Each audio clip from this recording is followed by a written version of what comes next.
Don't be a Shmogi. Taking yoga back. From Shmoga back to yoga. I have some good news and I have some bad news. I'll start with the bad news. There has been an attempt to hijack and kidnap yoga from us.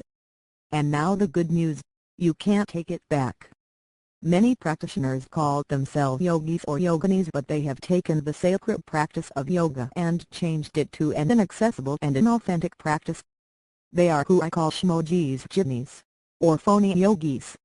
Many of these Shmogis have tried to take yoga away from the masses by spreading myths about the practice, and I want us to take yoga back.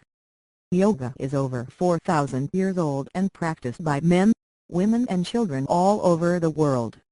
Yoga is the yoking or weaving together of mind, body and spirit. So why would it suddenly be subject to rigid formulations, mysterious rituals or incredible physical feats? Yoga encompasses many aspects including physical postures, study of sacred philosophies, mindfulness, discipline, and meditation, acknowledging wholeness, to name a few. I personally believe that there are benefits to the suggested general guidelines and paths to yoga. But as you will see below, some of these have morphed into myths that seem to keep yoga exclusive only to those who follow very specific paths and keep all other seekers away.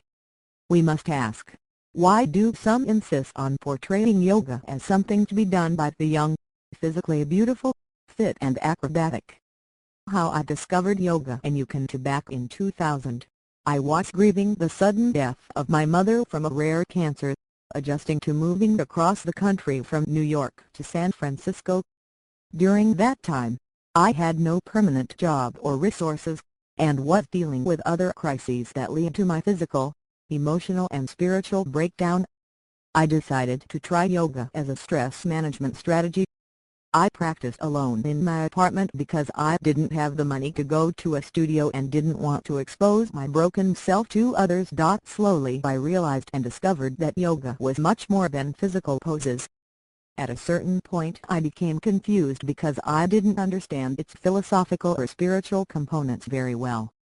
I learned through watching videos, reading books, and other literature the different ways to practice that would work for me.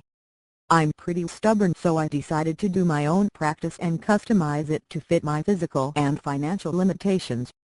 It's been more than a decade and I still consider myself to be in the beginning phases of my yoga exploration as an integral part of my life. I have also learned that yoga as practiced in the Western world has taken in few meandering turns away from truth.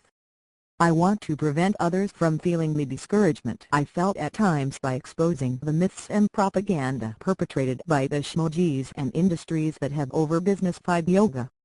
Many well-meaning practitioners earnestly believe these myths and perpetuate them, further exacerbating the issue. You may have completely different reasons and desires to explore yoga, and everyone's path is individual.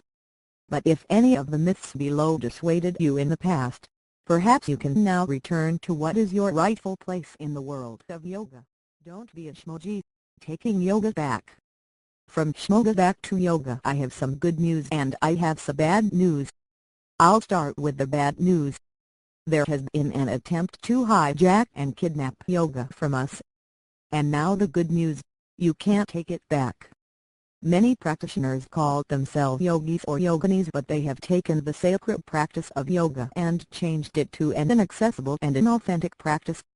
They are who I call Shmogis, ginis, or phony yogis. Many of these Shmogis